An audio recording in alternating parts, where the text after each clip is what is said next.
Hi friends, welcome back to our channel Shanti home maker. ఈరోజు గుమగుమలాడే mutton biryani చాలా ఈజీగా ఎంతో టేస్టీతో ఎలా చేసుకోవాలో చూసేద్దామా. Let's start video.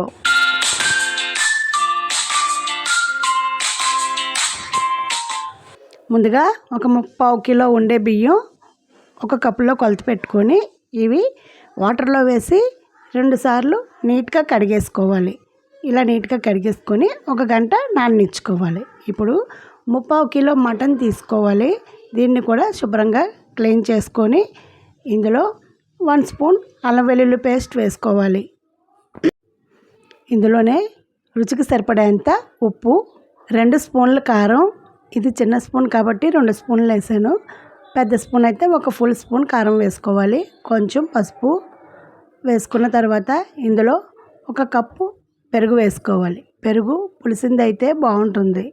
1/2 spoon biryani masala, 1 spoon garam masala వేసుకొని ఇప్పుడు బాగా కలిపేసుకోవాలి. ఇవన్నీ ముక్కకు పట్టేలాగా బాగా కలిపేసుకొని ఈ మటన్ కూడా 1 గంట నానితే బిర్యానీలో మటన్ పీస్ స్పైసీగా బాగుంటుంది. ఇలా మొత్తం కలుపుకొని ఇందులోనే 3-4 దాల్చిన చెక్కలు, 2 జాపత్రి, 3 అనాస పువ్వు, 3-4 ఉండేలాగా బిర్యానీ ఆకులు వేసుకొని 2 యాలకులు, 3 లవంగ మొగ్గలు కూడా వేసుకొని బాగా మొత్తం కలిసేలాగా కలుపుకోవాలి. ఈ స్టైల్లో కనుక బిర్యానీ చేస్తే చాలా రుచిగా చాలా బాగుంటుంది. ఇక్కడ నేను పిల్లలు తింటారని చెప్పి మసాలా కొద్దిగా తక్కువే వేసాను. మీకు కావాలంటే కొంచెం బిర్యానీ మసాలా పెంచుకోవచ్చు. 1/2 స్పూన్ వేసేది ఫుల్ స్పూన్ వేసుకోవచ్చు. ఇందులోనే 1 అరచెక్క నిమ్మరసం పిండి ఒకసారి కలిపేసుకోవాలి. ముందే ఉప్పు కారంతో పాటు నిమ్మరసం పిండుకోవాలి. నేను మర్చిపోయి లాస్ట్లో వేసాను. ఇదంతా కూడా ఒకసారి కలిపేసుకొని మూత పెట్టి పక్క నుంచి 1 గంట నాననిచ్చుకోవాలి. స్టవ్ ఆన్ చేసుకొని స్టవ్ మీద బిర్యానీ గిన్నె పెట్టుకోవాలి. బిర్యానీ గిన్నె అంటే కొంచెం మందంగా ఉన్నది తీసుకోవాలి. కుక్కర్నైనా వాడుకోవచ్చు. ఇది హీట్ ఎక్కిన తర్వాత 3 స్పూన్లు నెయ్యి వేసుకొని 4 స్పూన్లు ఆయిల్ వేసుకొని ఆయిల్ కూడా హీట్ ఎక్కిన తర్వాత సన్నగా పొడవుగా కట్ చేసుకున్న ఆనియన్స్, ఇవి 2 ఆనియన్స్, వీటిని సన్నగా పొడవుగా కట్ చేసుకొని బ్రౌన్ కలర్ వచ్చేంత వరకు హై ఫ్లేమ్ మీద వేయించుకోవాలి. ఇవి వేగేలోపు కొంచెం వేడిగా ఉన్న పాలను తీసుకొని 1 చిన్న కప్పు పాల్లో ఇలా సాఫ్రాన్ వేసుకొని కొద్దిగా పసుపు వేసుకొని నానబెట్టుకోవాలి. ఇది బిర్యానీ కలర్ఫుల్గా రావడం కోసం ఫైనల్గా లాస్ట్లో వేస్తే కలర్ఫుల్గా చాలా బాగుంటుంది. దీన్ని ఇలా పక్కన ఉంచుకొని ఇప్పుడు ఆనియన్స్ చక్కగా బ్రౌన్ కలర్ వచ్చేసాయి. వీటిని ఒక గిన్నెలోకి తీసేసుకోవాలి.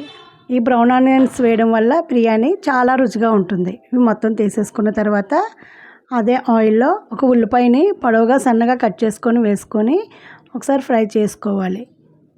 ఇలా ఫ్రై చేసుకున్న తర్వాత ఇందులోనే 1 10 మిరియాలను కూడా వేసుకోవాలి. ఇప్పుడు ముందుగా మ్యాగ్నేట్ చేసుకున్న ఈ మటన్ను కూడా ఇందులో వేసుకొని ఒకసారి బాగా కలిపేసుకోవాలి.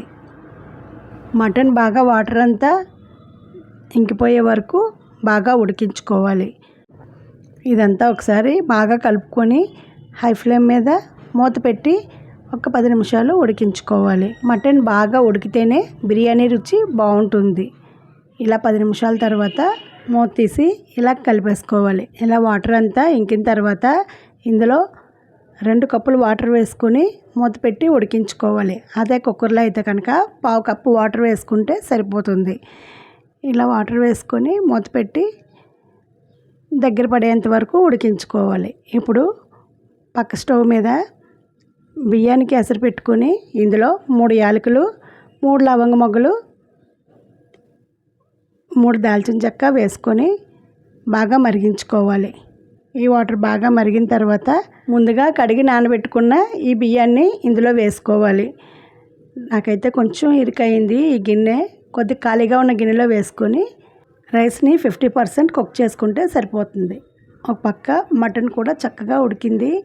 మటన్ ఇలా ఉడికే తర్వాత బిర్యానీ రైస్ వేసుకుంటే కరెక్ట్గా సరిపోతుంది.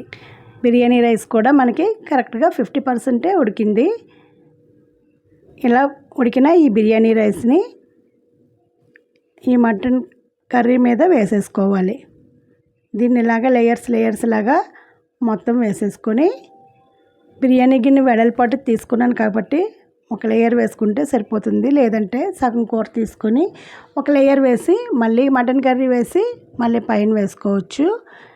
ఈ రైస్ అంతా కూడా ఇలా మొత్తం వేసేసుకున్న తర్వాత కొద్దిగా కొత్తిమీర వేసుకొని అలాగే ఫ్రైడ్ ఆనియన్స్ ఉన్నాయి కదా, వాటిని కూడా ఒక లేయర్లా వేసేసుకోవాలి. మొత్తం చుట్టూ కూడా ఫ్రైడ్ ఆనియన్స్ వేసుకోవాలి. అన్నం ఉడికినప్పుడే ఉప్పు సరిపడినంత వేసేసుకున్నాం. మటన్లో కూడా వేసుకున్నాం కాబట్టి ఇంకా ఉప్పు వేసుకొని అవసరం లేదు.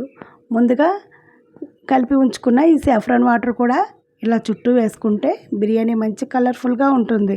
ఇప్పుడు ఇందులో 2 స్పూన్లు నెయ్యి వేసుకొని ఒకసారి మూత పెట్టుకొని దీన్ని ఆవిరి బయటకు పోకుండా సీల్ చేసుకోవాలి. లేదంటే ఏదైనా గిన్నెతో వాటర్ పట్టుకొని ఆ వాటర్ని ఇలా బరువుగా పైన పెట్టుకుంటే ఆవిరి అయితే అసలు బయటకు పోదు. బిర్యానీలోకి ఇలా ఆనియన్స్ పొడవుగా కట్ చేసుకొని ఆనియన్స్ కీరా దోసకాయని ఇలా చక్రాల్లా కట్ చేసుకొని ఇందులో ఒక నిమ్మ చెక్క పిండేసుకొని ఇవి బాగా మిక్స్ చేసుకొని ఒక గిన్నెలో చేసి రెడీ చేసుకున్నారంటే బిర్యానీ తిన్నప్పుడు ఇవి మంచిగా చాలా బాగుంటుంది.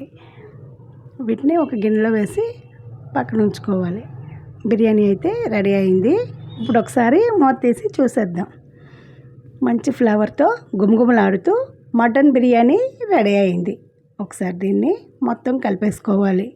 ఎసరు తక్కువ కావడం వల్ల అన్నం పొడి పొడిలాడకపోతుంది. కొద్దిగా ఎసరు ఎక్కువ వేసుకుంటే కరెక్ట్గా జ్యూసీగా వస్తుంది బిర్యానీ.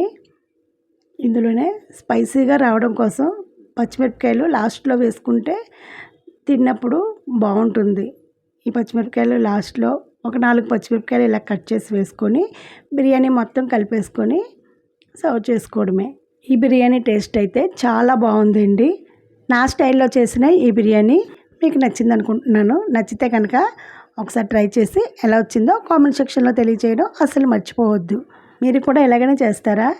ఇలా కనుక చేసినట్లయితే అంటే ఇంకా ఏమైనా బిర్యానీలో చిన్న చిన్న టెక్నిక్స్ ఏమైనా మీకు తెలిస్తే కనుక కామెంట్ సెక్షన్లో తెలియజేయండి. మనకు తెలిసింది నలుగురికి తెలిస్తే చాలా హ్యాపీగా ఉంటుంది కదా.